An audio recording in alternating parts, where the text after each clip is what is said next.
Setelah saya mendengar tadi dawuh Gus bahwa tidak ada seorang pun yang bisa mengalahkan setan dan iblis kecuali Allah.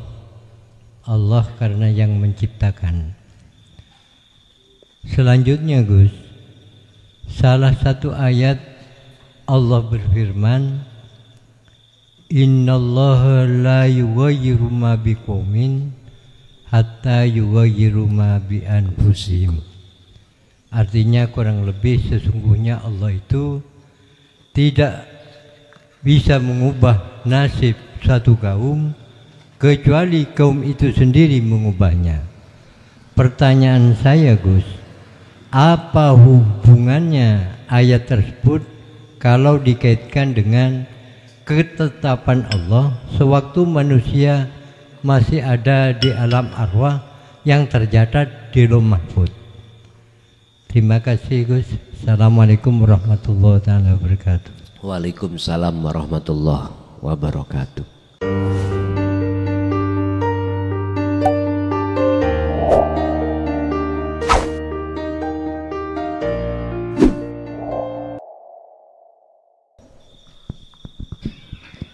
Assalamualaikum warahmatullahi wabarakatuh. Nama saya Gus. Alhamdulillah sudah diperkenankan menjadi murid dari beliau Haji Ismail. Mohon maaf sebelumnya Gus. Ada unek-unek yang tadinya gak mau saya utarakan Gus. Tapi karena ada dahulunya jenengan bahwa anggap saya ini lebih dari saudara kandung, jadi akhirnya saya berani untuk mengutarakannya Gus. Izin mohon maaf Gus, saya mau nagih janji Gus. Insya Allah kalau saya tidak keliru, kalau keliru mohon dimaafkan Gus.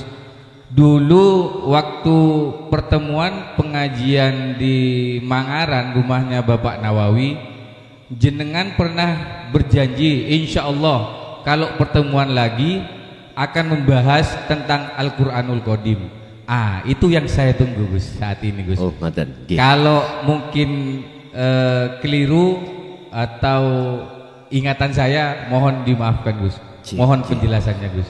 Assalamualaikum warahmatullahi wabarakatuh. Waalaikumsalam warahmatullahi wabarakatuh.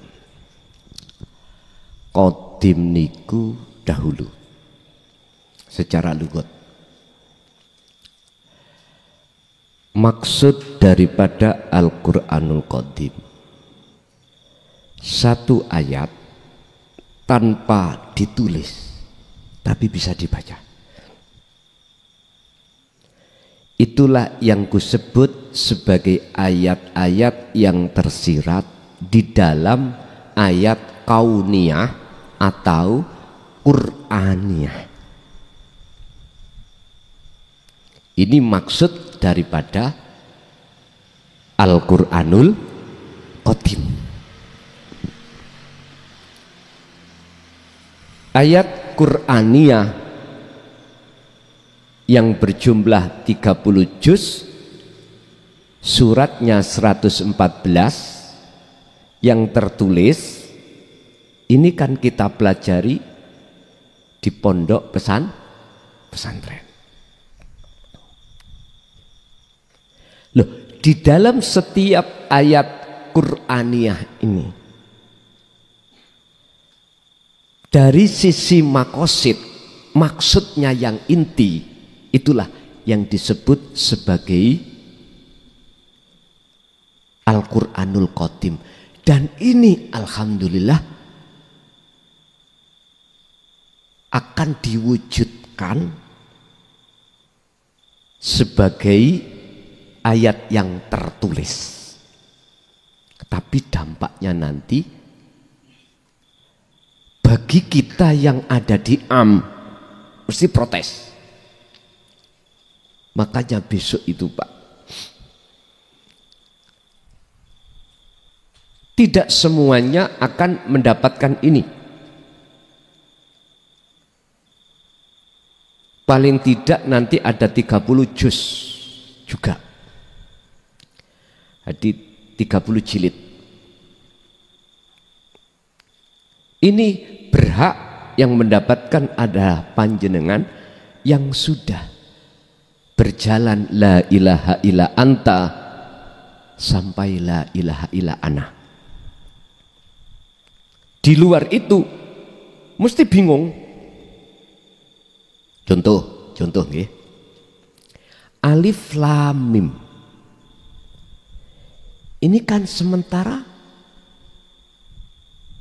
al muradu bihi illallah. Saya buka tafsir muhakamah baik dari tafsir Jalalain, tafsir Munir, tafsir Mundir, Ibnu Katsir. Jawabannya yang tahu cuman Allah, karena ini tergolong ayat mutasabbihah yang diterangkan dalam surat Ali Imran ayat 7. Setiap ayat itu ada makna muhakamah tafsirnya. Yang kedua al-mutasabbihah. Al-mutasabbihah wa ma ya'lamu ta'wilahu illallah.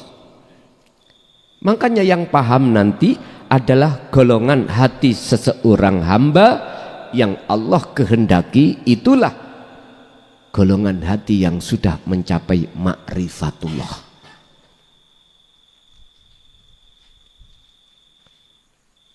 Jadi nanti cara saya mendistribusikan hanya jenengan hati yang sudah berjalan dzikir sirul asar ke fana'ul dzikri. Tidak semua.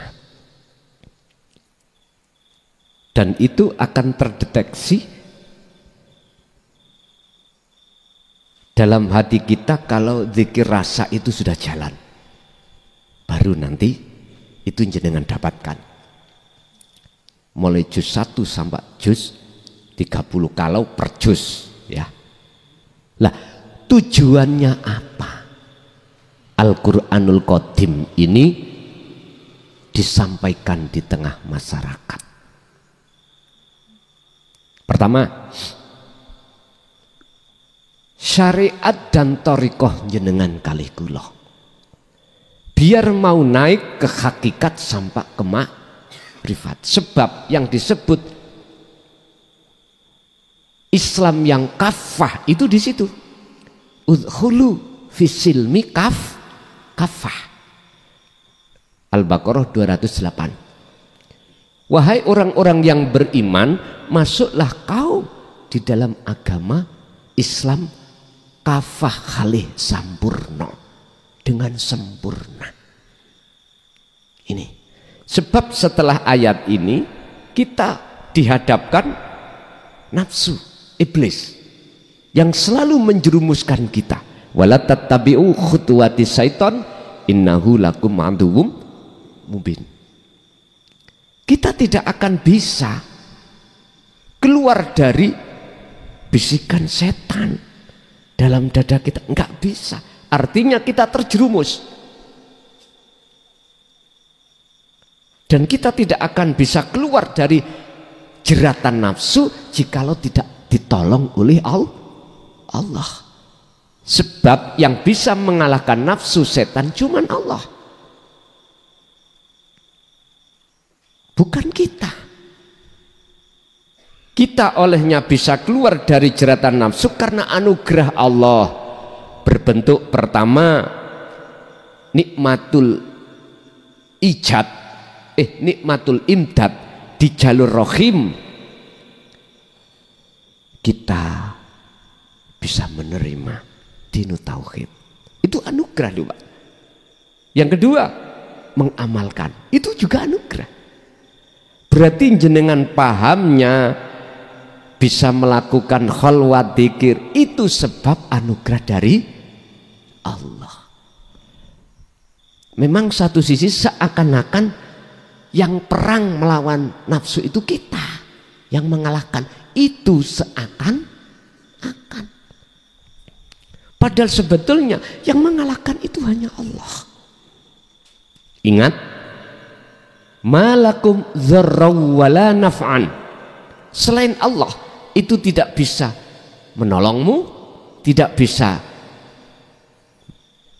menghadapkan mudarat atau manfaat, tidak bisa. Yang bisa cuman Allah.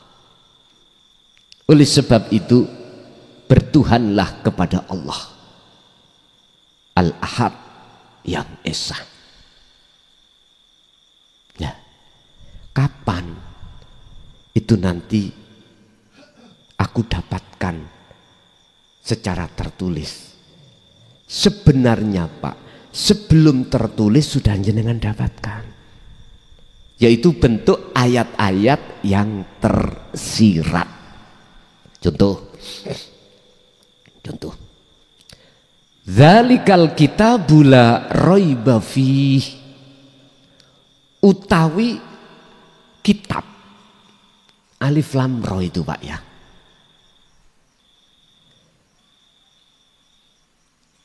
Tidak ada kemamangan sedikit pun. Kebenaran tentang ayat ini bagi siapa? Hudal lil muttaqin. Artinya mafhum mukhalafah daripada ayat ini, ketika kita belum mau menerima hidayah dan menjadi orang muttaqin, kita akan bertanya alias mamang. Di situ kan la raiba fih, tidak ada sedikit pun kemamangan, keraguan di dalam ayat itu. Artinya jenengan yakin ini benar. Sementara banyak orang yang tidak mengatakan benar, bahkan itu tidak benar loh, gitu loh. Itu sudah Allah nyatakan sendiri. Al-Quranul Qadim itu di dalam setiap ayat-ayat yang disebut Al-Quranul Karim. Mengapa disebut Al-Quranul Karim? Karim, mulia Pak. Firman Allah derajatnya paling luhur. Makanya mengapa bagi umat Islam Al-Quranul Karim itu dijadikan sebagai hukum yang tertinggi. Setelah itu Al-Hadis, setelah itu ijma' qiyas. Karena Al-Quranul Karim firman langsung dari Allah. Lah jenengan saya giring untuk langsung ketemu langsung yang kusebut sebagai Al-Quranul Qadim.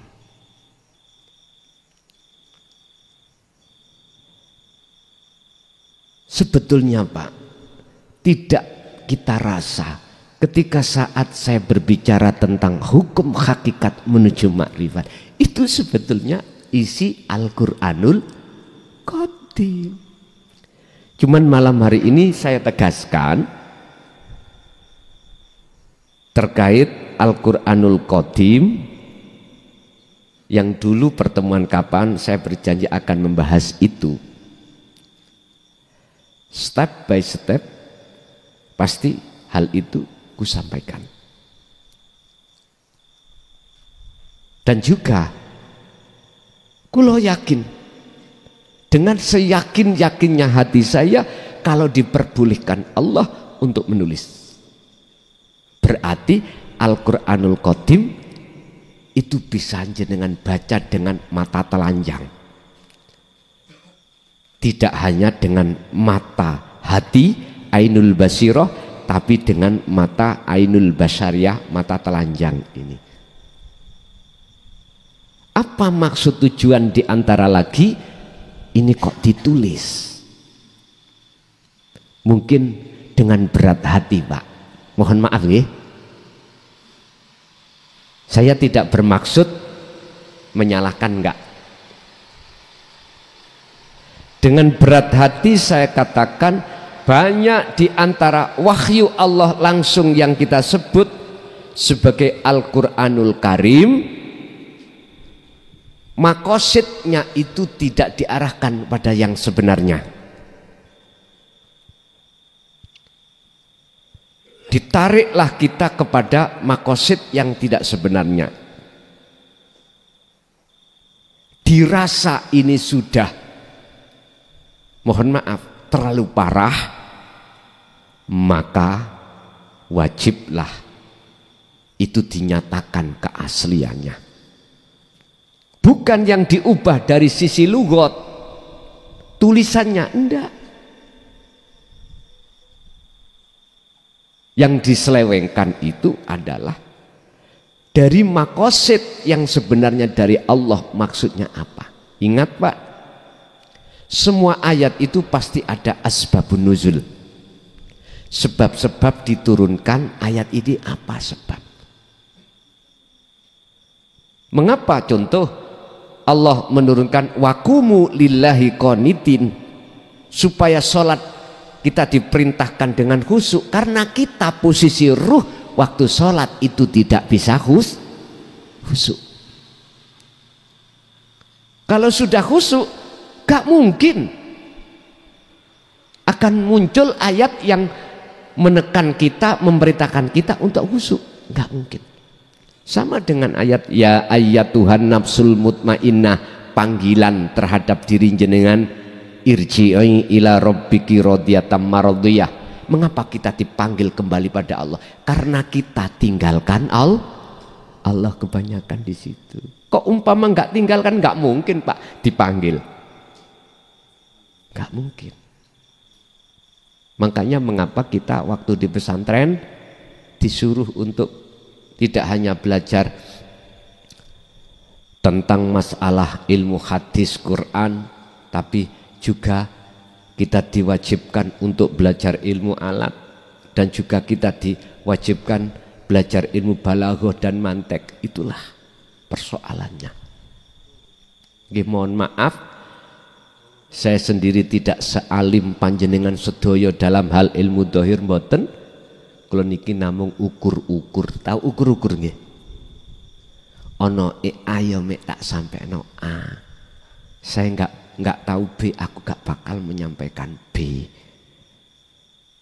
Taunya saya A, yo A terus.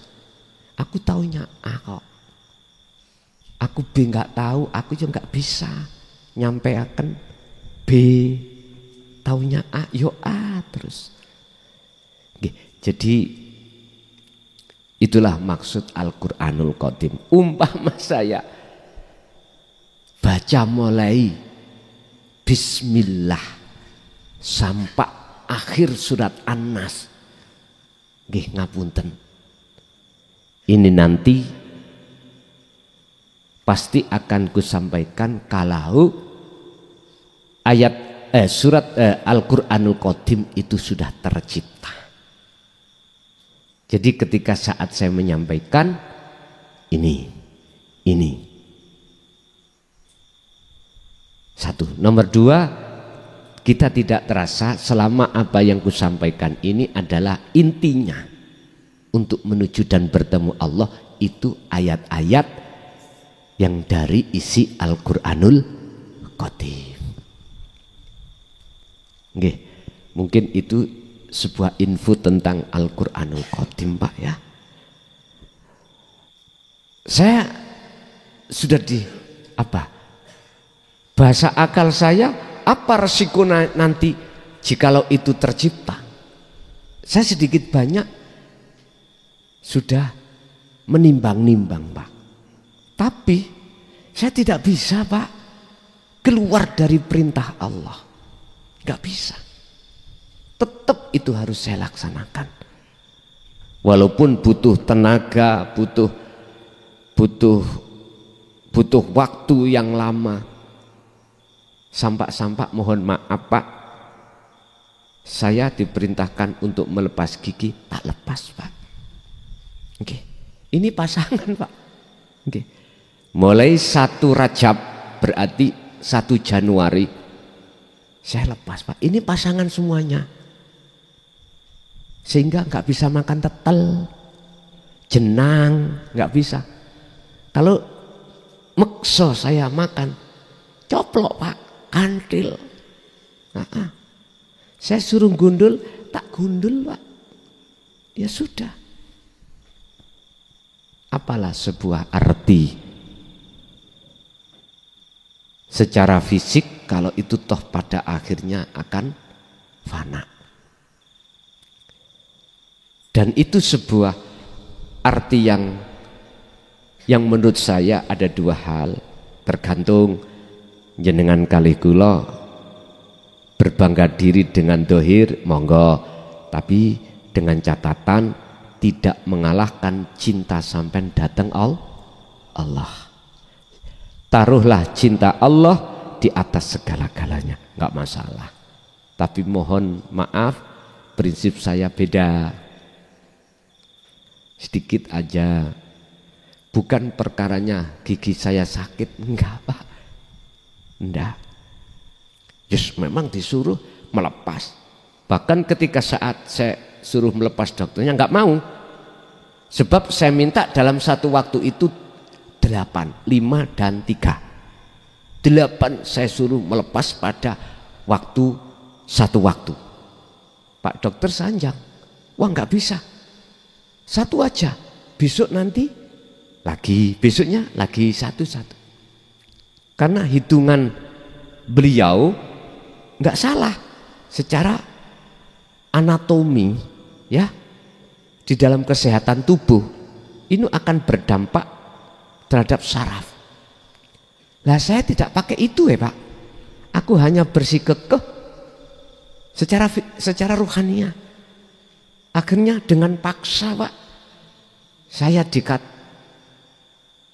dibilangin kalau ada apa-apa jangan salahkan saya ya. Iya Pak. Pak disawuntiki Pak. Insya Allah sakit waktu disuntik bius niku loh. Tapi njabutnya tidak sakit.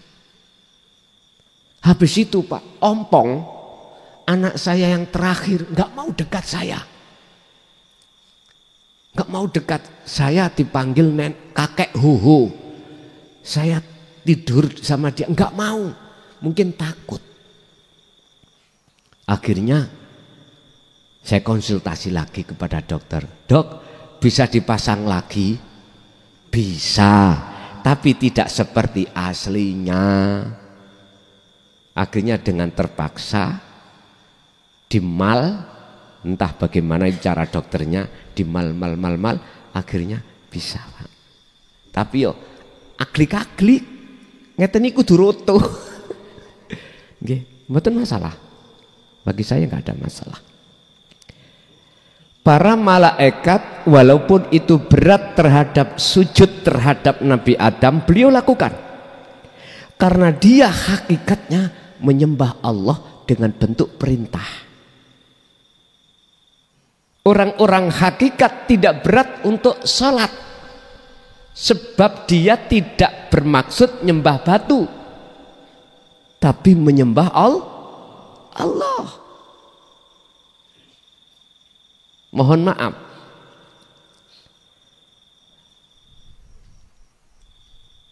Illa iblis, hanya satu yang tidak mau. Akhirnya Allah tanya, wahai iblis, apa yang menjadikan kau terhalang tidak mau menjalankan perintahku? Ana khalaqtani min nar wa khalaqtahu min tin. Sederhana jawabannya iblis sih Pak. Lebih mulia mana ya Allah saya dengan Adam? Saya kau jadikan dari api, sementara Adam dari tanah liat. Ini persoalannya karena di dalam diri Ajazil ini aba wastakbar. Dia merasa lebih mulia, lebih baik, lebih ngalim, lebih segala-galanya dari Adam. Artinya Pak, mengapa saya mengatakan tadi anggaplah saya sebagai saudara yang melebihi kandung jenengan, biar setara, biar kita sama. Innama ana basarum mithlukum, sama, nggak ada perbedaan. Dan yang kedua, ini membelajarkan kita supaya tidak mudah nafsu itu membisikkan terhadap dada kita untuk merasa lebih baik daripada yang lah. Alladzi yuwaswisu fi sudurin nas. Ingat, dia nafsu selalu membisikkan di dalam dada jenengan supaya kita teringgap penyakit hati yang namanya takabur. Ini yang saya hati-hati. Sehingga pernah kapan itu di pondok hari Sabtu saya bilang, cara untuk supaya Anda tidak mudah teringgapi sifat takabur,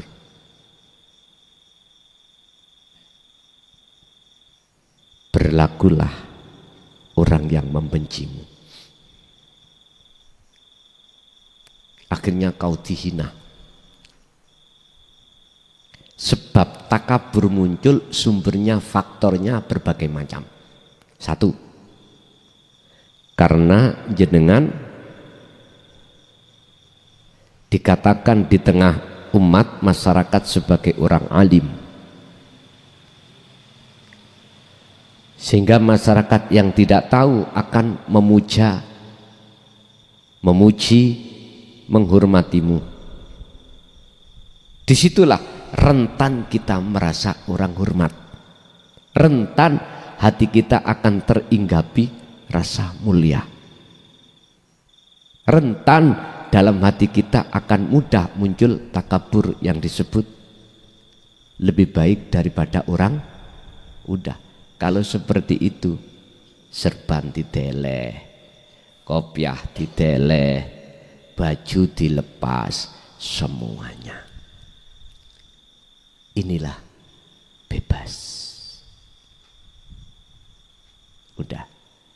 Prinsip yang seperti ini boleh jenengan jalankan, boleh tidak. Tidak, tapi dengan catatan, jagalah hati, jangan kau kotori.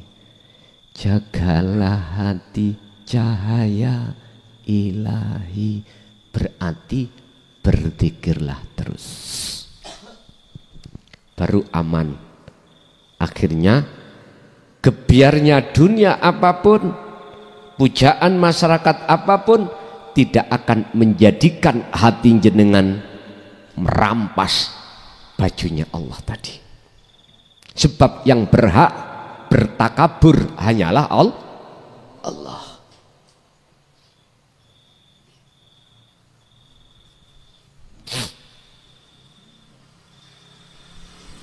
Jadi kembali kepada pertanyaan, Al-Quranul Qadim adalah ayat yang tersirat di dalam kauniyah, ayat yang kauniyah, yaitu alam ini yang tercipta, dan ayat yang tersirat di dalam setiap ayat Qur'aniyah yang tertulis. Siapa yang hatinya condong mengikuti ayat mutasabbihah, maka tersesatlah. Iki piye karepe? Padahal itu al-mutasabbihah itu Al-Qur'anul Qadim. Siapa yang masuk mengikuti ayat ini tapi dia itu masih belum kefanaan diri, itulah maksudnya tersesat. Laksana ngeten Pak, saya itu nul botol tidak mengerti tentang ilmu elektro. Saya melihat tetangga saya sing alim ilmu elektro akhirnya buka reparasi, dia cari uang kok mudah. Saya kepingin, Pak. Tapi saya tidak mengerti tentang ilmu elektro. Radio rusak masuk di situ, dandani, betuli dikit, nyoder apa, bunyi lagi, uang, gampang tau nggih? Guys, saya melihat itu kagum, aku pingin. Akhirnya saya pulang, saya pasang banner menerima radio rusak atau televisi rusak.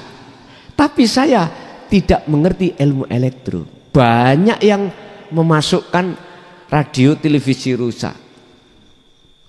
Saya paksa saja mengikuti itu. Wis, Pak saudara-saudara sampah warang. Pak sampun, oke, bayaran. Bawa pulang. Ketika dimasukkan listrik, bukan suara gambar yang muncul, tapi yang keluar beluk. Asapnya berarti konsleting lah. Inilah yang disebut jangan sekali-kali kau membaca Al-Quranul Qadim jikalau belum mengerti. Makanya besok itu seleksi alam sungguhan tentang kitab niki.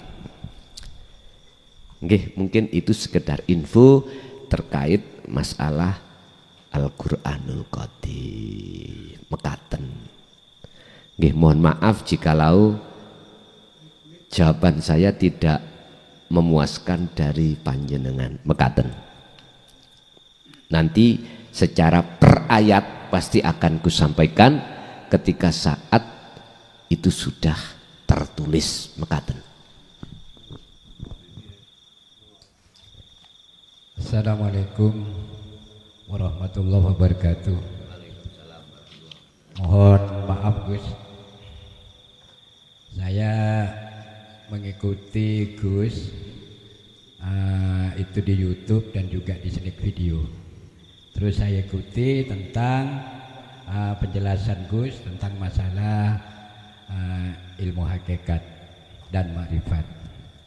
Pertanyaan saya Gus, ini kembali kepada Gus tadi yang menjelaskan tentang masalah kita istilahnya sampai di tingkatan, maksudnya kalau sudah nyampe di nur makrifat itu kadang-kadang ada kalanya ada kemunduran Gus atau menolak. Nah, itu ada mungkin ada sebab-sebabnya Gus. Yang kedua juga mungkin ini tidak dijelaskan Gus, tapi saya cuma menemukan di situ tentang masalah syairnya Rabi'atul Adawiyah yang menjelaskan tentang masalah kalau misalnya itu ada karunia, berikanlah kepada musuh-musuhmu. Dan kalau misalnya saya beribadah itu istilahnya menginginkan surga, berikanlah pada musuh-musuhmu semua. Tapi jangan sekali-kali menurut Rabi syair di situ, jangan sekali-kali engkau palingkan wajahmu dari pandanganku jika aku rindu padamu, itu Gus. Jadi dua pertanyaan itu Gus, mohon maaf kalau misalnya pertanyaan saya itu melenceng atau keluar dari topik yang dijelaskan oleh Gus. Terima kasih. Wallahul muwaffiq ila aqwamit thoriq. Wassalamualaikum warahmatullahi wabarakatuh. Waalaikumsalam warahmatullahi wabarakatuh. Kemunduran cahaya makrifat yang asalnya 220 voltasenya menjadi 110, bahkan menjadi 10 voltase. Itu asbab diesel yang memutar generator yang disebut sebagai apa niki? Dinamo.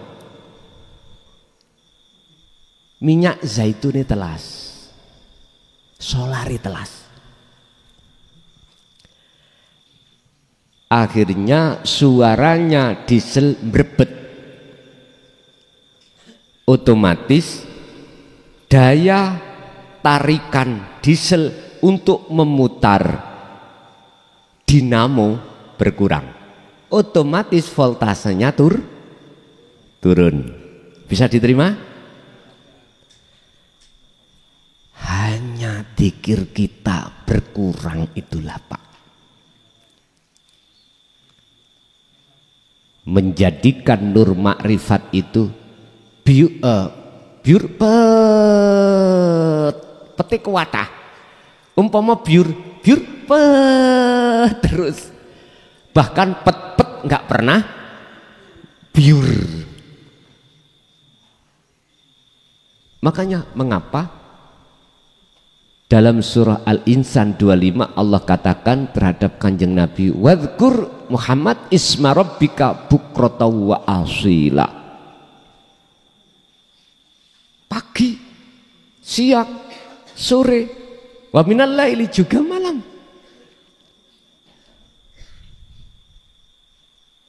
Beliau selalu dzikir. Dan ini disampaikan pada kita sebagai umatnya, digolongkan Allah sebagai orang yang beriman. Al-Ahzab 41, ya ayyuhalladzina amanu dzkurullaha. Mengapa kita ada perintah udzkurullaha? Karena kita sering lalai. Kok gak lalai gak akan muncul udzkurullaha. Dzikran kathiron niki Pak, sebanyak-banyaknya. Ini untuk menjaga voltase kalau listrik loh ya, biar tetap 220, maksimal 240. Naik dan turunnya voltase niku Pak tergantung tekanan di diesel. Ini kalau listrik penggerak diesel. Kalau PLTA air, arus air yang tadinya besar berkurang. Makanya sistem dalam PLN diadakan bendungan Karangkates, nggih. Minyak zaitun ini dikatakan minyak zaitun di dalam surah An-Nur ayat 35 Pak. Itulah zikir. Kalau PLTU beda lagi, gak bicara air, uap, batu bara. Tekanan uap maksimal, matis voltase itu maksimal. Kita bicara yang di desa-desa aja, apa genset, nggih. Sampai kalau nggak percaya Pak, coba sampai buktikan tesis genset itu meliputi diesel penggerak sebagai penggerak, dan yang digerakkan namanya dinamo. Urusan berapa pas itu terserah. Kalau sudah menyala ada avometer untuk mengecek berapa voltasenya. Di situ ada rumus, ketemu 220 dari watt kali volt. Iki sing paham listrik jelas. Kula niki ngapunten mantan kula niki. Dulu Pak kula niki mohon maaf lah, tahun 95 sampai hampir 2000 berapa itu kula niki pasang sound system. Wallahi saya pasang sound system. Padahal saya juga ngayai pondok. Mengapa saya sikapi seperti itu? Saya hanya menjaga biar nggak tomak. Ngapunten ya. Saya menjaga hatiku biar nggak tomak kepada orang lain. Sebab tomak niku mah kalau kita nggak kerja Pak, ini mohon maaf. Saya ngaji, tetap ngaji di pondok.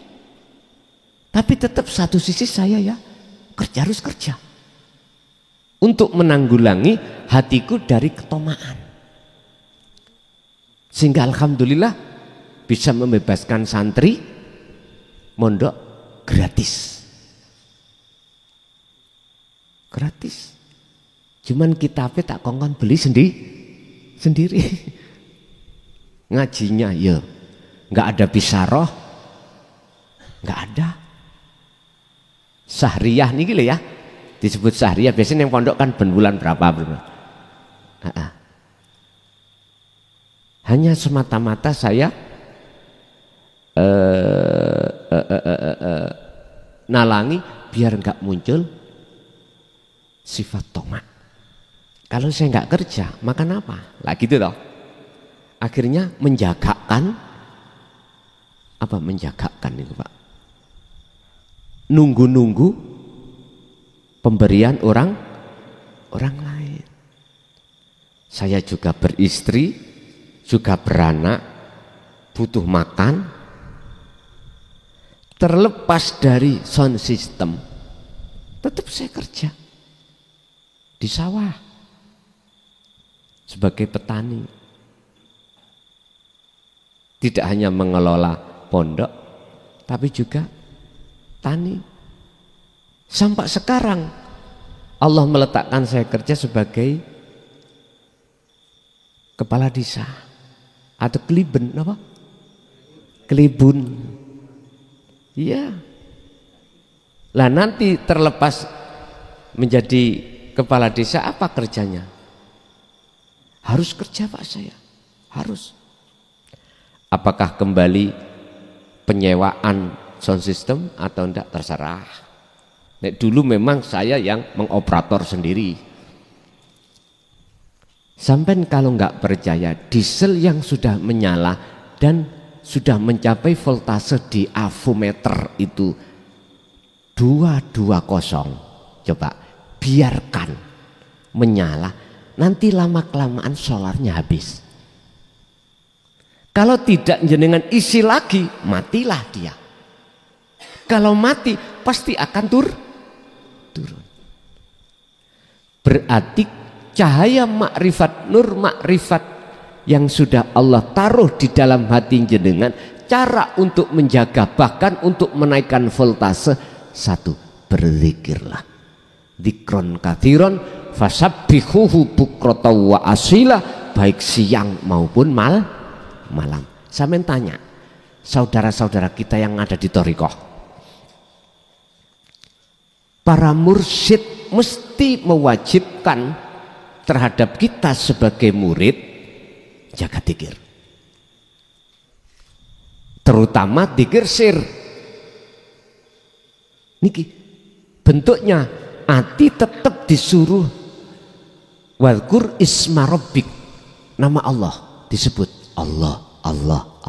Niki pembelajaran untuk melatih hati kita supaya gampang ingat pada Allah. Dan ini kalau tidak diteruskan dzikir di hakikat, nggak bisa wusul-wusul Pak. Jujur nggih, jujur saya katakan dengan berat hati.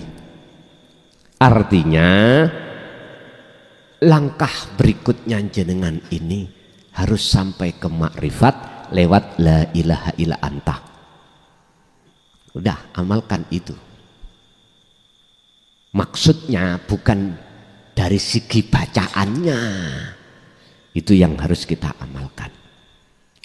Jadi turunnya kemakrifatan itu dikarenakan solare habis.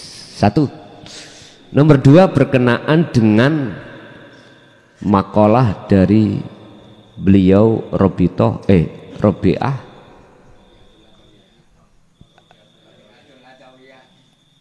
sinten? Robiatul Adawiyah, itu salah satu wali Allah perempuan. Ya. Di dalam makalah tersebut ada beberapa yang belum kami sampaikan. Termasuk di dalamnya adalah berilah sesuatu itu terhadap musuh-musuhmu. Apa sesuatu yang dimaksud? Intan. Ini tidak bisa Pak. Kita akan berikan pada orang yang membenci kita, jikalau jenengan ini tidak bergelora ati loman asyahok, nggak bisa. Lawan katanya asyahok bakhil, nggak mungkin. Artinya kita akan membenci orang yang membenci kita. Otomatis urusan apapun kita tidak mau bantu karena orang yang kita benci. Tapi Rasulullah tidak seperti itu. Malah justru sebaliknya Rasulullah. Rasulullah menyayangi mereka yang membenci. Contoh Pak, mungkin tidak asing lagi ketika kita buka satu hadis yang mengatakan kisah ketika saat Rasulullah mau sholat subuh berjamaah bersama sahabat, beliau sebelum ketika berangkat keluar dari rumah beliau itu diludahi tetangganya dengan ludah yang habis tidur. Ingat nggih? Satu saat beliau tertinggal sholat jamaah, terus sahabat bertanya, ya Rasulullah, mengapa jenengan tertinggal? Dijawab bla bla bla bla. Ini persoalan dengan orang ini. Oleh tertinggal karena menunggu, biasanya diludahi, kok gak datang-datang. Akhirnya salah satu sahabat berbicara, ya Rasulullah, tetangga jenengan yang meludahi jenengan tiap ketika jenengan berangkat sholat berjamaah itu sedang sakit. Akhirnya menemukan jawaban beliau, lu benar, saya tunggu-tunggu gak datang-datang ludani. Lah di situ. Akhirnya salah satu di antara beberapa sahabat yang membenci Rasulullah yang meludahi tadi, kecuali Rasulullah pertama kali orang yang membesuk.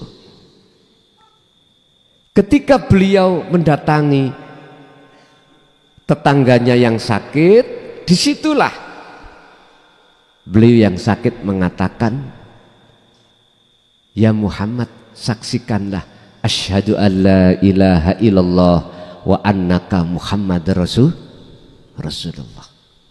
Berarti cara Rasulullah berdakwah tabligh itu sangatlah arif.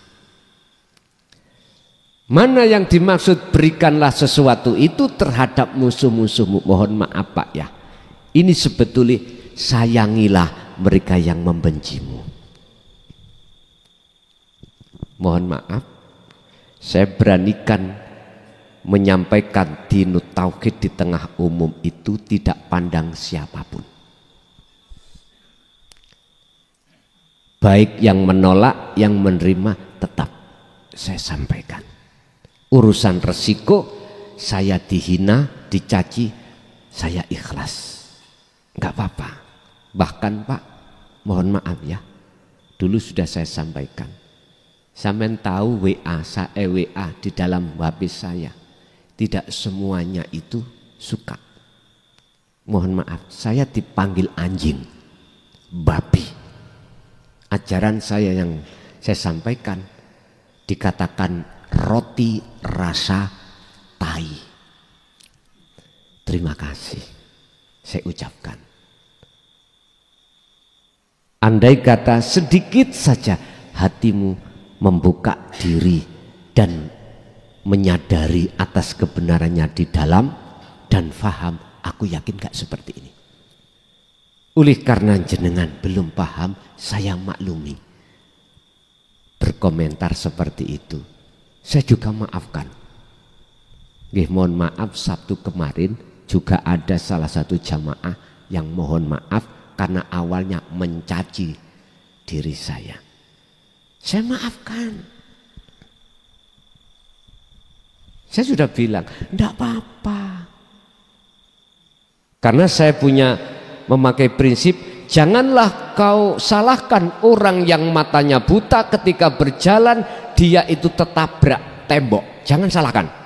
Maklumilah karena dia nggak tahu di depan ada tembok. Tuntunlah dia. Itu prinsip saya ada di situ. Mohon maaf. Karena saya belajar untuk meniru apa yang Rasulullah teladankan. Dalam ayat Allah katakan, wa ma arsalnaka illa rahmatan lil lah. Walaupun saya tidak bisa maksimal, minimal lah entah 5%, entah 2,5%. Saya coba. Urusan umat menyimpulkan itu urusan umat sendiri, terserah. Jadi itulah yang dimaksud dinut tauhid, inilah yang tetap disampaikan, yang tidak pandang bulu. Ada sebuah makalah yang mengatakan gini, Pak. Janganlah kau kasih gelas itu air sepanjang masih tertutup. Percuma. Airnya akan tumpah. Lah gitu toh. Saya benarkan. Tapi saya tidak berprinsip seperti itu. Berprinsip saya adalah tetap saya jatuhkan air ini barangkali kena jatuhan ini terus akhirnya goyang, terus akhirnya tutupnya hilang. Prinsip saya segitu. Karena sekeras apapun batu, jikalau air itu terus netes, walaupun netes, tidak ngerocok loh Pak, netes, aku yakin akan namanya sekeras apapun batu akan bolong lubang. Prinsip boleh beda. Yang penting saya tidak akan pernah menyalahkan prinsip jenengan ketika saat gelas masih tutupnya ada, jangan pernah dikasih air, percuma. Memang betul Pak, satu sisi gitu, percuma. Kita bicara tentang masalah ilmu hakikat di tengah-tengah golongan am, dapatnya jenengan dicaci. Akhirnya jenengan diem, udah. Daripada gegeran lah gitu dah. Prinsip itu nggak salah. Tapi boleh dong saya berprinsip yang tidak sama. Padahal maksud dan tujuannya dua prinsip itu sama. Apa? Untuk memberikan hidayah terhadap hati seseorang. Boten apa-apa. Yang kedua, makalah yang beliau sampaikan yang belum kami pernah sampaikan adalah janganlah kau sekali-kali memalingkan wajahmu ketika di hadapanku. Mohon maaf, ini sampean harus paham. Madepo sira ning panggonan madep, madepo sira ning panggonan mungkur. Taat sira di tengah-tengah kondisi taat, taat sira di tengah-tengah kondisi maksiat. Jadikanlah nikmat sebuah anugerah dalam hatimu dan jadikanlah musibah menjadi nikmat hatimu di hadapan Allah. Sama dengan seperti itu. Anda akan menjadikan nikmat namanya musibah jikalau jenengan ini betul-betul bisa kembali kepada Allah. Asobathum musibah qalu innalillahi wa inna ilaihi raji'un. Tapi umumnya enggak Pak. Golongan am itu nek dikasih Allah senang, gembiranya setengah mati, sampai lupa siapa yang memberi. Jikalau dikasih perkara yang susah, bayuh. Saya itu sholat sudah penuh, zakat ya juga itu. Tapi mengapa Gusti Allah masih kasih saya seperti ini susah lah. Mulai.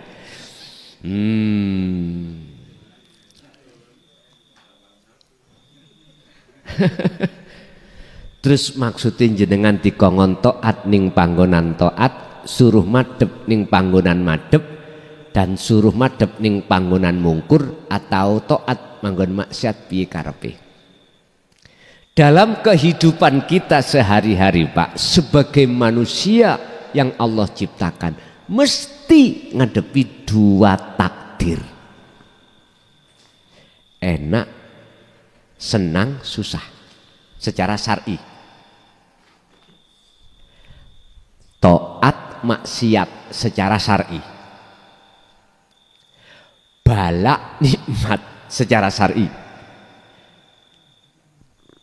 Ini sebagai sunatullah, hukum ketetapan Allah yang berlaku pada siapapun tanpa pandang bulu. Sugiyo koyo opo, kaya jenengan koyo opo, pasti suatu saat dihadapkan Allah rugi. Siapapun kita. Sekarang yang terpenting adalah bagaimana ketika saat jenengan itu dihadapkan dua hal, hati sampean ini bisanya taat di mata Allah bagaimana? Dalam Syarah Al-Hikam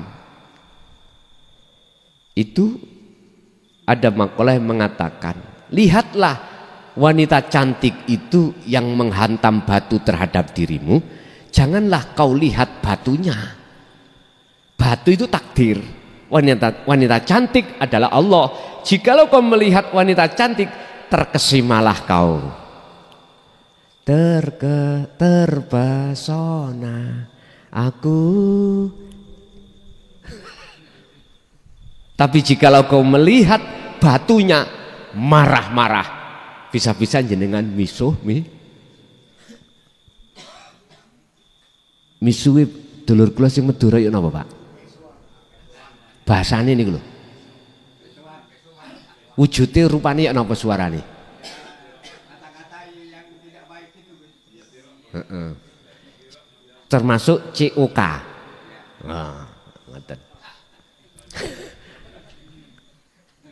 Karena dasar hati marah Pak. Pasti jenengan akan dendam terhadap yang menghantam. Itu pasti. Siapapun kita akan marah tatkala sesuatu yang dihadapkan Allah itu tidak sesuai dengan sifat basariah kita sebagai manusia. Anak sakit, bisnis dirusui orang, istri diambil orang. Nemen nih tambahan nggih? Iya, nemen.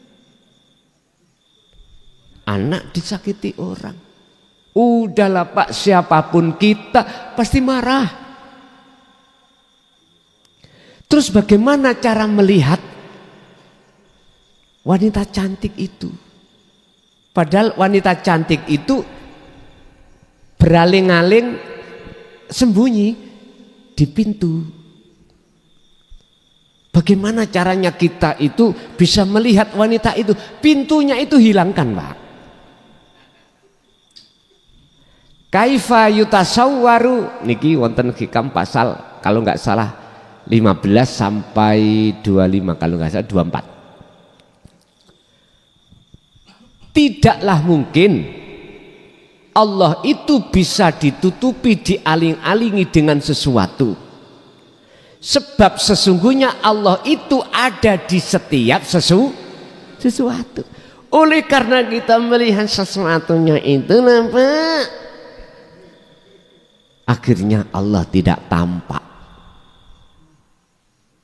dalam hal wujudnya, sehingga sesuatu itulah yang menghijabi hati kita terhadap Allah. Lah bisanya itu sesuatu akan musnah, dimusnahkan Allah. Carane Allah memusnahkan, nur makrifat dinyalakan. Allah alasan menyalakan nur makrifat karena jenengan terus menerus faqadistamsaka bil urwatil wuthqa lam fisomalaha, alias memegang teguh tali Allah, berzikir.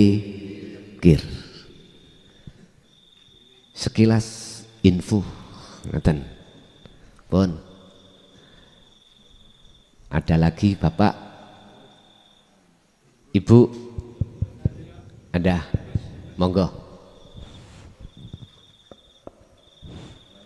Assalamualaikum warahmatullahi wabarakatuh. Waalaikumsalam warahmatullahi wabarakatuh. Nama saya Mustani Gus. Setelah saya mendengar tadi dawuh Gus bahwa tidak ada seorang pun yang bisa mengalahkan setan dan iblis kecuali Allah. Allah karena yang menciptakan. Selanjutnya Gus, salah satu ayat Allah berfirman, innallaha la yughayyiru ma biqaumin hatta yughayyiru ma bi anfusihim. Artinya kurang lebih sesungguhnya Allah itu tidak bisa mengubah nasib satu kaum kecuali kaum itu sendiri mengubahnya. Pertanyaan saya Gus, apa hubungannya ayat tersebut kalau dikaitkan dengan ketetapan Allah sewaktu manusia masih ada di alam arwah yang tercatat di Lauh Mahfuz? Terima kasih Gus. Assalamualaikum warahmatullahi wabarakatuh. Waalaikumsalam warahmatullahi wabarakatuh. Itulah berlakunya antara hukum syariat dan hukum hakikat. Hukum syariat mengatakan manusia itu laksana berbendaraan Allah. Artinya seakan-akan manusia itu faktor bisa merubah satu nasib. Oleh karena kita masih memandang makhluknya, maka gak salah Pak. Allah tidak akan merubah nasib sebuah kaum jikalau kaum itu tidak merubah sendiri. Oleh karena kita memandang kaum makhluk itu wujud, maka miturut kacamata syariat nggak apa-apa. Nggak apa-apa. Syariat loh Bang ya. Karena itu kelas proses kita. Siapapun kita dulu ngalami seperti itu. Akhirnya disitulah muncul sebab musabab mengapa kita harus ikhtiar, mengapa kita diwajibkan usaha. Al-amru bil ma'ruf wa tanha 'anil mungkar. Hukum wajib ini ketika saat jenengan kali kula diproses Allah di dalam zona syar'iyah. Satu. Terus yang kedua, bagaimana kalau kita melihat dari satu sisi pandangan kacamata hakikat beda. Dia sudah tidak memandang makhluknya tapi memandang alladzi subhanalladzi asra bi'abdihi, memandang siapa yang menggerakkan itu. Sehingga antara makhluk yang merubah seakan-akan, terus Allah yang merubah sebab karena dirubah oleh makhluk, dua ini dijadikan satu. Inilah Pak yang kumaksud suhudul wahda fil kasroh. Pandanglah tunggal di banyak. Berarti otomatis kita harus mengalami proses ahadiyah menuju ahad. Caranya berarti jenengan harus memandang hidup fakot, memandang subhanalladzi yang maha suci fakot. Hanya itu baru niki mboten tabrakan. Kalau memandang satu sama yang lain pandangannya itu beda-beda, maka Ini mesti tabrakan. Biar enggak tabrakan, ya nyun sewu, jenengan harus di tengah. Dohire sujud menyang watu Ka'bah, batine sujud nang Gusti Allah. Laksana kaki kanan dan kaki kiri berjalan sama-sama. Coba kalau jenengan berjalan kaki kanan tok ngeten, piye? Namanya pincang ngeten. Min dan plus. Berhubung di situ ada penetralisir yang disebut komponen dalam ilmu elektro. Di dalam komponen macam-macam penghantarnya itu. Ada diode, ada elko, ada istilah IC, ada istilah potensu. Akhirnya membuahkan hasil salon ini manfaat. Tapi kalau min dan plus langsung digadukke, namanya konsleting, terbakarlah rumah. Lah ngaten nggih. Kalau ada penetralisir, akhirnya cahaya yang kita dapatkan manfaat lampu, mboten bahaya lah. Laksana seperti itu. Jadi secara syar'i nggak apa-apa, karena memang kelas kita ada di am. Tapi kalau sudah naik ke hakikat, jawabannya cuman Allah. Biar kedua golongan ini tidak saling menjatuhkan, gini Pak, kasihlah maklum terhadap mereka yang belum mengerti sesungguhnya. Estu, kita akan bisa bersikap seperti Rasulullah ini kalau duduk di tengah-tengah. Kata Vetivera, pilih yang mana? Atas, langit awalnya pilih atas apa bawah, tapi jawabannya Vetivera pilih yang tengah-tengah saja. Masuk. Inggih, Mbah. Inggih. Mekaten. Tasik wonten Bapak. Saya Gus. Assalamualaikum warahmatullahi wabarakatuh. Waalaikumsalam. Nama saya Martomo dari Mangarang, Gus.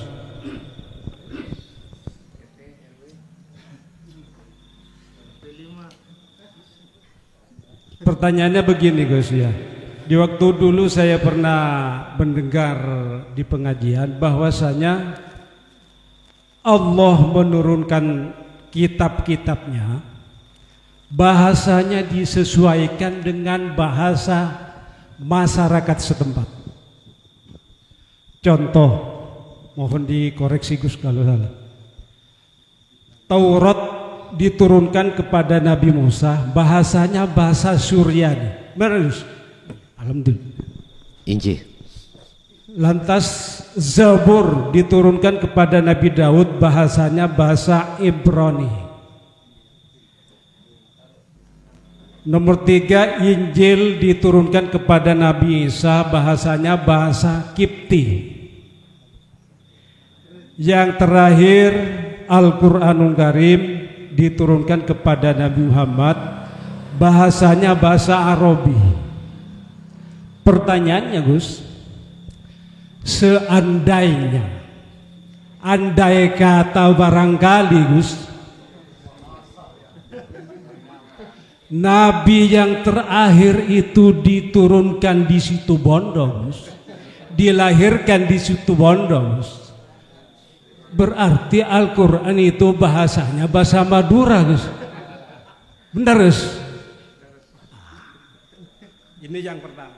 Yang kedua, Gus, nabinya itu apakah tetap Nabi Muhammad nabinya, Gus? Ini yang kedua. Yang ketiga, Gus,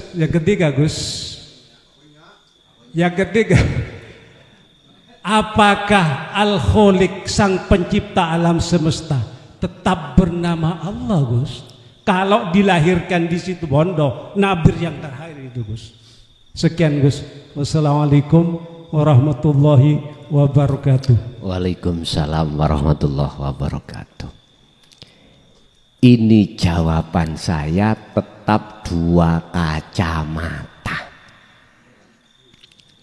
Sebab jikalau saya menjawab hanya satu kacamata hakikat, pasti saudara saya yang belum untuk memahami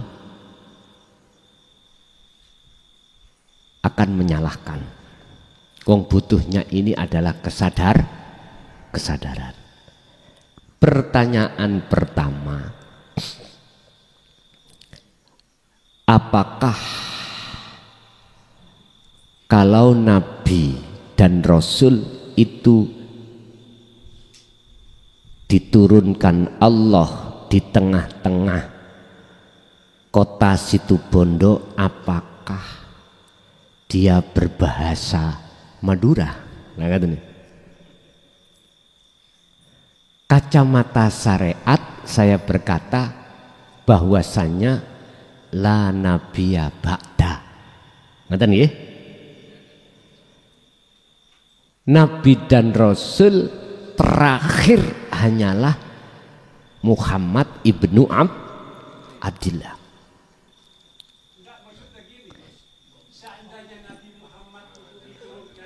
Nggih, kula tak jawab syariate dulu.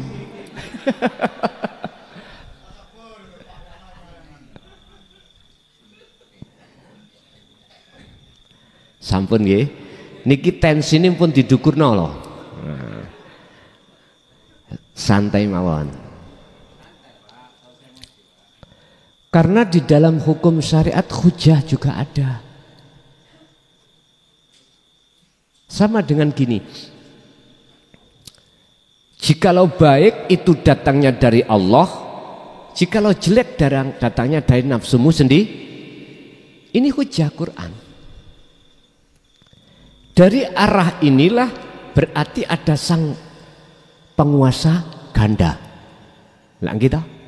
Ada yang menguasai perkara baik, ada yang menguasai perkara jelek. Ini memang dari kacamata syariat benar, supaya harapannya manusia itu tidak melakukan perbuatan jelek.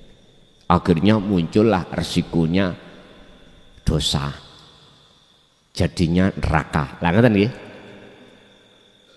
Wong namanya rahmatan lil alamin itu biar nggak ada gap. Tapi kalau ditarik secara hakikat beda. Mengapa beliau mengatakan hanya Allah khairihi wa syarihi minallah? Karena beliau hatinya sudah sampai ke akad. Suhudul waqda fil kasrah. Ini hukum khusus, makanya ada golongan am, ada golongan khos. Ada istilah ahli hijab, ada istilah ahli syuhud. Nyun sewu, bagi jenengan yang matanya tidak buta, ketika saat berjalan jangan disamakan dengan seseorang lain yang mohon maaf yang matanya buta. Jangan dipaksa. Jalan yang banter seperti aku gini loh. Ya jangan gitu. Nggak bisa Pak. Orang yang buta itu jalannya cepat, nggak bisa. Mohon maaf loh nggih. Bukan berarti saya melindungi orang yang matanya mohon dipahami. Mestinya jikalau si buta itu ingin berjalan cepat, ada proses. Sana cari dokter spesialis mata, anatomi mata, biar diperiksa mana yang menyebabkan mata ini tidak bisa melihat. Akhirnya terjadilah namanya operasi mata. Baru mana yang menutupi mata ini jadi buta, dokter itu akan mengoperasi. Kalau kita masuk dalam mata hati ainul basyirah, ya sana cari guru akhirat. Baru jenengan dioperasi lewat ilmu amal istiqomah. Jadi Pak, secara hakikat jelas. Sebab juga ada ayat yang mengatakan ketika saat Allah mengutus Rasul dalam setiap kaum, mesti minhum, keberadaan Rasul itu di tengah-tengah kaum itu sendiri, berbahasa-bahasa. Kalau tadi Madura ya, pasti Rasulnya Madura. Secara hakikat siapa sih Rasul? Nah, Rasul itu utusan Allah. Jenengan kesini nekak diutus Allah kesini, bisa kesini sendiri? Resapilah maksud itu.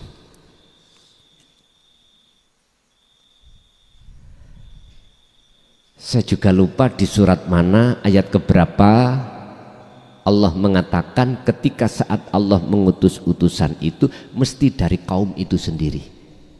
Berbahasa kaum itu dengan maksud gampang dipaham.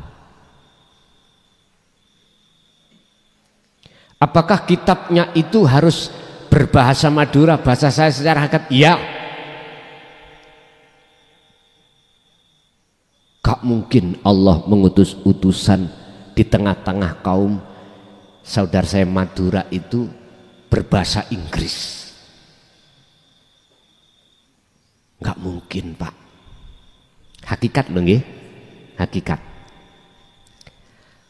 Makhluk oleh bisa bergerak sebab digerakkan Allah. Sebab sifati makhluk la haula wala quwata. Bisanya gerak sebab illa bil.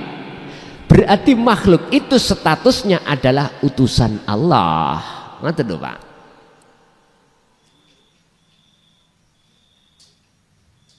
Itulah maksudnya Muhammadur Rasulullah itu di situ secara hakikat. Bukan secara syariat.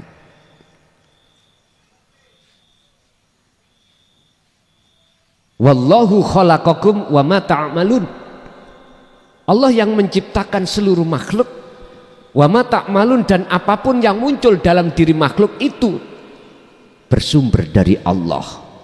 Gerak dari Allah, melihat dari Allah, mendengar dari Allah, berbicara kalam dari Allah, apapun. Oleh karena nafsu membisiki kita tentang khuldi, kekekalan kehidupan dunia, itulah akhirnya nafsu mengajak kita untuk ngaku.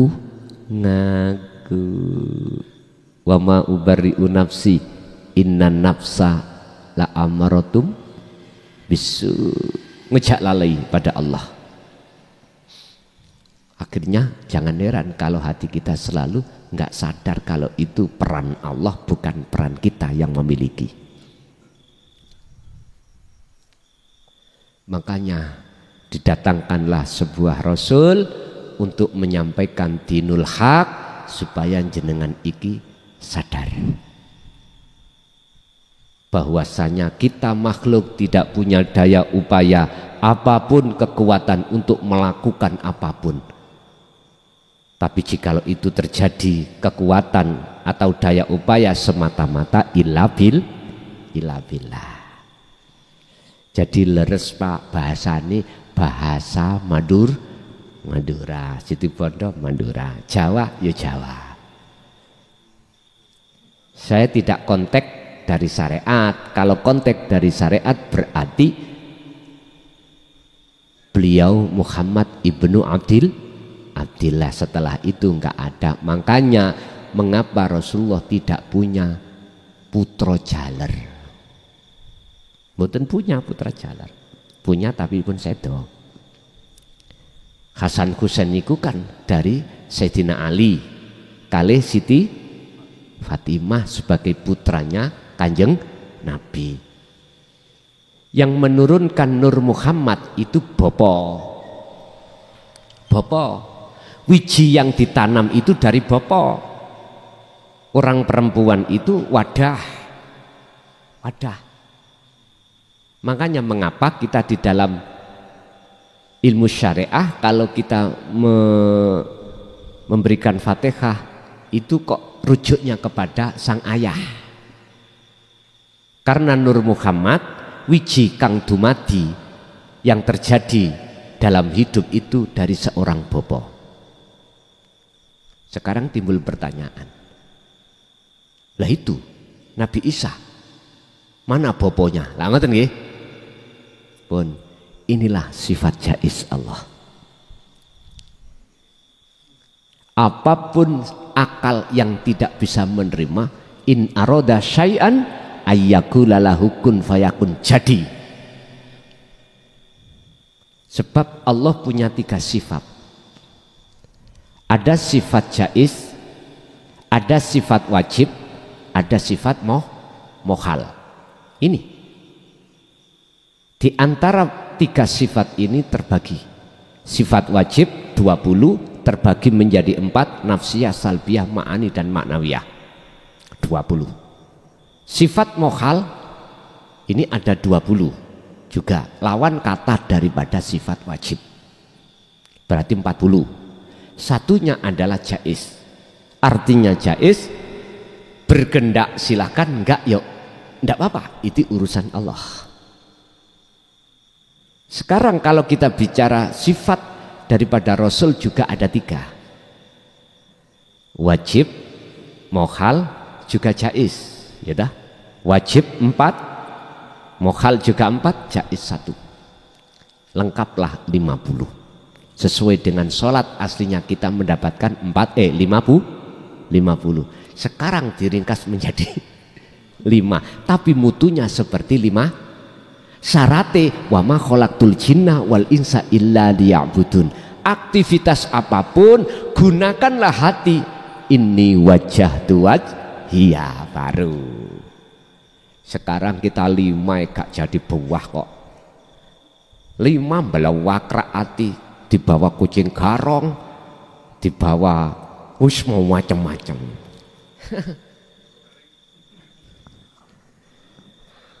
Jadi Pak, bahasanya tetap bahasa Madura. Kita memandang dari kacamata hakikat loh Pak ya. Siapapun yang Allah kehendaki, siapapun. Pertanyaan kedua,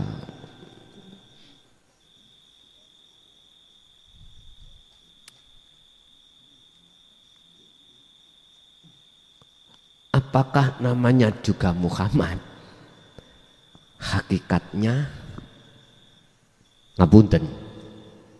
Kita bicara, kalau bicara syariat sudah nggak bisa ini, ya. Kita bicara hakikat, nama itu terserah, bebas. Tapi ya memang satu Muhammad, maksudnya Muhammad itu Nur Muhammad. Nur Muhammad yang ada pada diri jenengan itu tidak jauh berbeda pada yang lain, termasuk terhadap baginda Rasul. Hakikat loh pun syariat. Nek syariat sampean hadapkan situ gelut niki. Nggih. Tengkar Pak. Ingat, Nabi Adam kali Siti Hawa, nggih. Akhirnya mudah-mudahan sampak kita. Nur Muhammad sama toh? Minallahi ta'ala. Wa nafakhtu, dan kutiupkan rohku. Wis kari kembali jenengan mukhotobnya kemana? Mandangnya kemana? Roh itu makhluk, apa roh itu bukan makhluk? Tergantung jenengan mandangnya. Sebab satu sisi sampai ke sini nek gak ono roh ya ora iso tekan kene. Tidak bisa sampai ke sini. Terus status roh itu sebagai apa? Terserah jenengan mandang. Yang jelas dikatakan makrifat la ibsorun wa mubsorun wa basarun. Nama-nama itu sudah enggak fungsi. Kalau bahasa saya, yang dimaksud Allah itu bukan nama, bukan sifat, bukan dat, tapi laisa kamislihi. Dalam Al-Quran dijawab innani anallah, labun bergelora dalam hati jenengan. Walaupun secara lahir namanya Zainul Arifin, Bejo, wis apapun nama itu, tapi substansinya ke Ahad.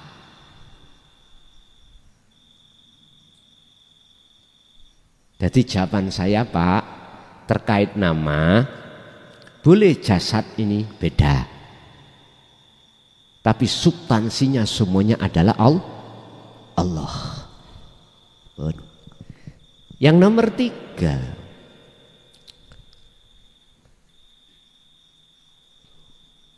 Khalid. Apakah namanya itu tetap Allah?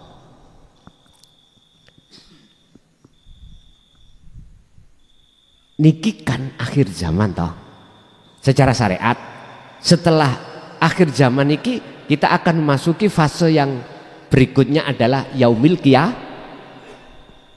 Karena Muhammad itu adalah nabi yang terakhir, setelahnya tidak ada, berarti hari kiamat.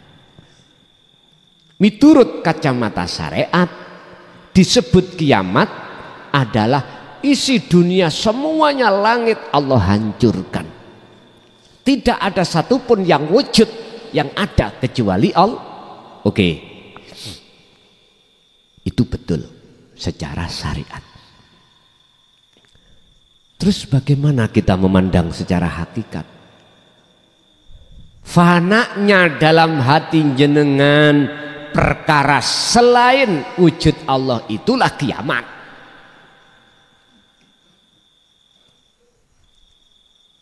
Ini hanya berlaku pada golongan khusus golongan ahli makrifat Allah. Di luar ini belum bisa terima Pak. Karena menurut kami yang ada di golongan am, namanya kiamat itu sudah nggak ada siapa-siapa, hanya ada Allah, semuanya hancur. Setelah itu yaumi yub'ats, hari kebangkitan. Setelah itu yaumul hisab, syariat ada hari diperhitungkan setiap diri umat manusia antara baik dan buruknya, yang tujuannya untuk mempertanggungjawabkan saat di dunia. Setelah itu jenengan disuruh berjalan di Shiratal Mustaqim.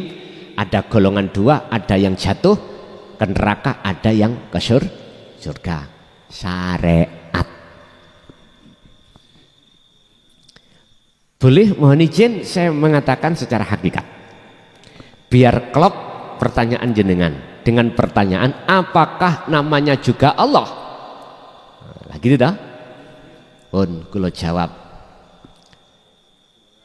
siapapun panjenengan kalau hati atau ruhania sudah mengikuti petunjuk di jalur dinul haq, akan terjadi namanya nafi itsbat. Dan ini terekom juga di dalam kitab hikam terkait pemfanaan diri. Qur'annya pun juga begitu. Wajib hukumi jenengan apabila dijadikan Allah sebagai kekasih jenengan dan jenengan mencintai Allah, wajib melepaskan cinta selain Allah. Ketika jenengan ingin bertemu Allah di alam akhir, wajib tinggalkan alam dunia. Jikalau jenengan pingin wujudin dunia tidak ada, sekecil apapun gak ada, naik kok pesawat, naik notok, wujudin dunia lah gak ono, hilang. Semakin ke atas, yang tadinya lapangan sepak bola besar, tadi kecil. Bahkan sudah tak tampaklah wujudnya dunia. Artinya siapapun hati yang semakin lama wa ilaihi mendekat dan bertemu Allah, maka pasti Allah pisahkan wujudnya selain Allah di hati jenengan. Bon, ini hukum mesti. Siapa yang berjalan ke arah barat, maka semakin lama arah timur ditinggal. Itu pasti, Pak. Sebaliknya, jenengan kali kula hati semakin lama tresno nang sakliyane Allah, jangan harap jenengan ini bisa bercinta dekat pada Allah. Ora iso, mustahil. Pun niki rumus, pun rumus. Oleh karena kita memakai kacamata hakikat lah, akhirnya nama itu tidak fanatik satu nama. Yun sewu, umat Islam memanggilnya Tuhan adalah Allah.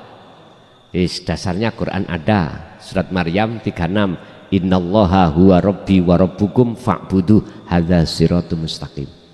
Allah nama. Selain Islam pasti namanya juga tapi namanya makhluk syahidnya, isim fa'ilnya, subjeknya tunggal, ketuhanan yang maha esa.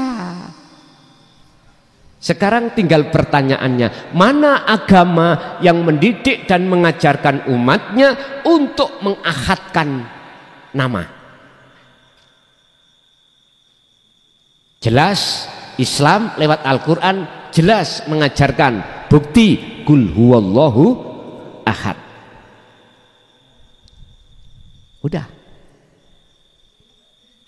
Kalau di luar agama Islam, ya mohon maaf, yang memanggil Tuhannya bukan Allah, mohon maaf, jikalau di dalam agamanya itu juga dididik tentang dinu tauhid, ilmu ketuhanan, ilmu keesaan, mohon maaf, mungkin bisa dibuka dalam surat Al-Baqarah ayat berapa saya lupa.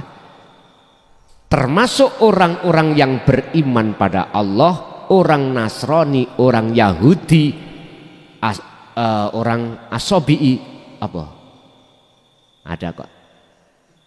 Orang kepercayaan ini loh. Allah akan masukkan surga. Ternyata dalam ayat itu merekalah yang bertauhid. Merekalah yang sudah sampai ke makom makrifat. Jadi situ. Tolong dicari nanti, saya lupa. Yang jelas Al-Baqarah termasuk asobi, orang-orang yang tidak beragama tapi kepercayaan. Intinya adalah mereka yang hatinya sudah makrifat pada Allah. Niki nggak bisa Pak diterima secara syariat, nggak bisa. Terus pertanyaannya, Nasoro yang mana? Bahasa syariat menjawab, itulah umat yang estu betul-betul mengikuti ajaran kitab Injil yang belum dirubah, katanya.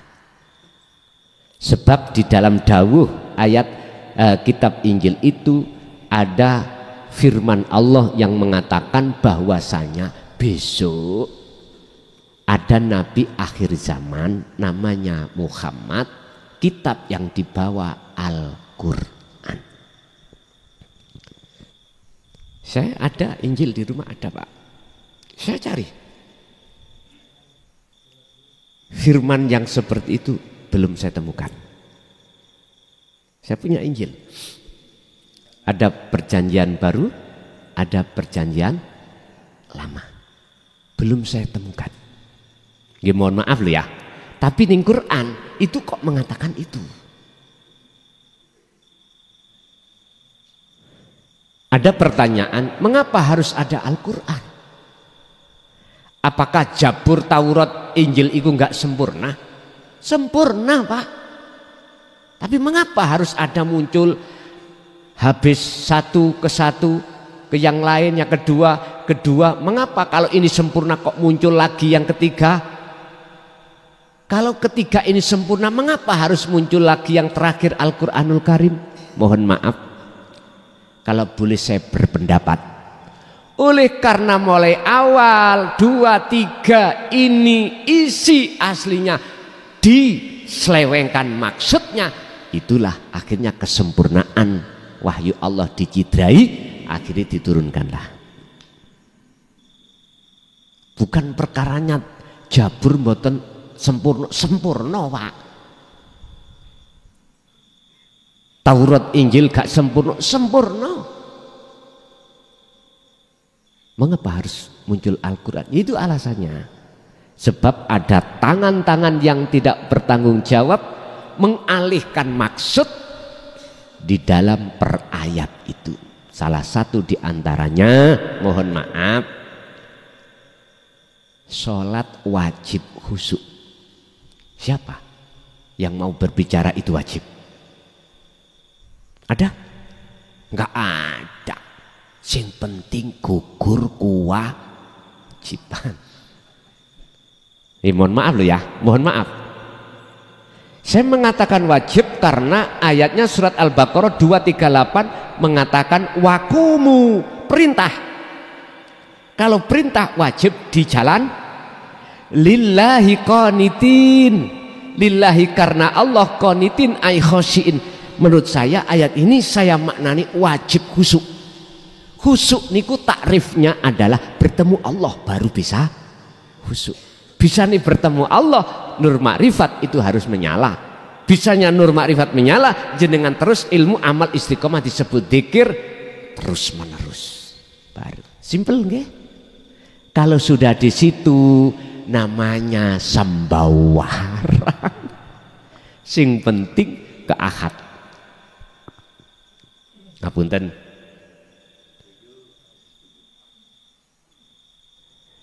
Rampung sudah. Sampun cukup? Nggih, pun Bapak Ibu hadirin jamaah rahimakumullah, dimanapun panjenengan berada, walaupun pembahasan malam hari ini kelihatan kejem dan ekstrim, saya tidak bermaksud nopo-nopo Pak, mboten. Saya tidak pernah merasa jadi guru, enggak. Semua itu datangnya dari Allah. Saya tidak jauh berbeda dengan jenengan. Sing penting kulon jogo, jenengan jogo, manah ini apapun yang datang, datangnya hanya dari Allah. Wis mudah-mudahan ilmu ini nanti bisa bermanfaat dan jenengan iki bisa ditakdirkan dan semua keluarga anak putu kita sampai kapanpun dikersana Allah sebagai golongan keturunan yang solih dan solihah di mata Allah. Lahumul Fatihah.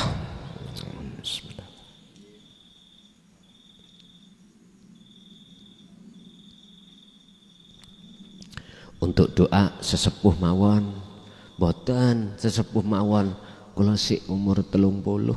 Dadi enek sing sesepuh mulai awal sampai akhir.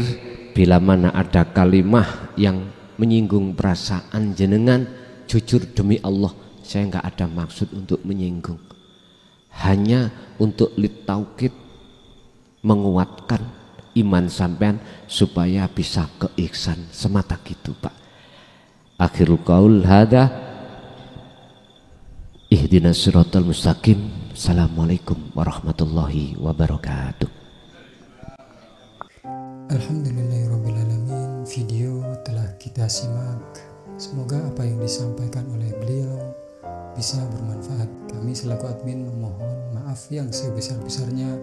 Akhirul kalam wabillahi taufiq wal hidayah. Wassalamualaikum warahmatullahi wabarakatuh.